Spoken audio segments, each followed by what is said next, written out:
ซ่วะ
ครับเหมือนเดิม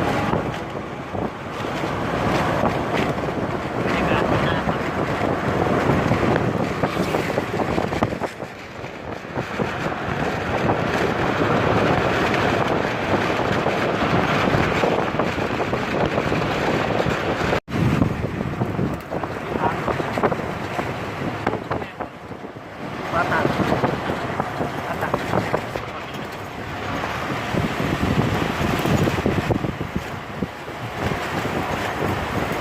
รถแต่ที่จะซ่ากับไม่แห้งแน่ซ่ากับคุณไหมพอมากผมว่าไปเที่ยวแล้วก็จุดเลือดเป็นตัวไปที่จะไก่ว่าจะซ่าแล้วมันดึกเยอะ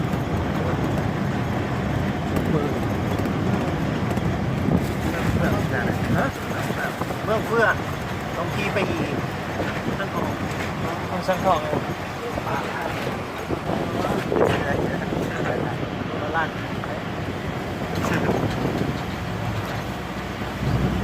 เขาปล่อยดิเขาปิดเรือมันโอ้ยสูงมาก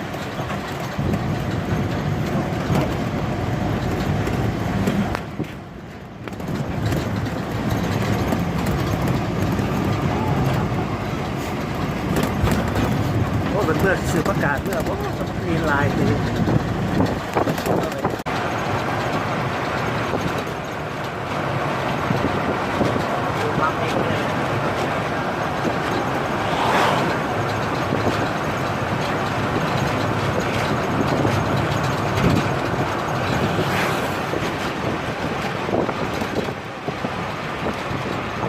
โอ้ยกำลัง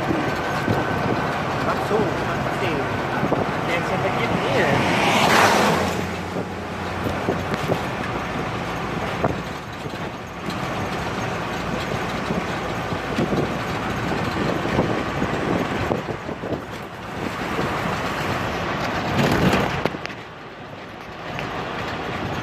ลงแรง